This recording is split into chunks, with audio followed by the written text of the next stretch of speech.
You can use DeepL to translate your Trados files or to actually translate any text on your screen. And you can use your own glossaries for that. So that means you can define a glossary that DeepL will respect while translating your files. But first thing you need to know is that DeepL unfortunately only supports selected languages. These are the languages right here. So we have 11 languages and any combinations of them, that means 55 possible combinations. As you can see, these are just the most major world languages. Sadly, there is not Czech, which is my own native language. So that's the first thing to know. So now, if you want to use your own glossary while translating with DeepL, then what you can do, you can write your glossary in, for instance, Microsoft Excel, just like we have it here. And then what you would do is simply to select the two columns of your glossary. So as you can see, the source language is English, which is on the left, and the target language is German, which is on the right. So you can simply select all of your glossary, and you can simply copy it out by pressing Ctrl+C. So let's do that, Ctrl+C. And then you would go to Bohemicus, and you would go to this DeepL Bohemicus translation team, and you would press this settings button here. And here you can simply paste your glossary by pressing Ctrl+V. You can paste it from Excel, or you could actually write it also manually. So you would have two columns and you need to separate them with a tab key, which is right here. And as soon as you are done, you simply click this upload button here. And Bohemicus will inform you that glossary has been uploaded successfully, so you can confirm it.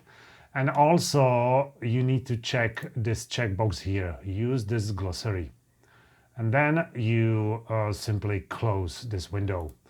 Also, one very important thing to know is that because DeepL only supports glossaries in 55 mentioned combinations, you need to make sure that your language combination is supported by DeepL. So in this case, we have a source language, we have English, and we have German as target language. So we have set it up, and now there are two ways how to use your glossary. So you can simply go to, for instance, your Trados or to any other CAT tool, and you simply select the text you would like to translate, and you press Ctrl+Alt+Space. And as you can see, DeepL will use your glossary. As you can see, the house in English has been translated into Gebäude in German. And as you might remember, we have actually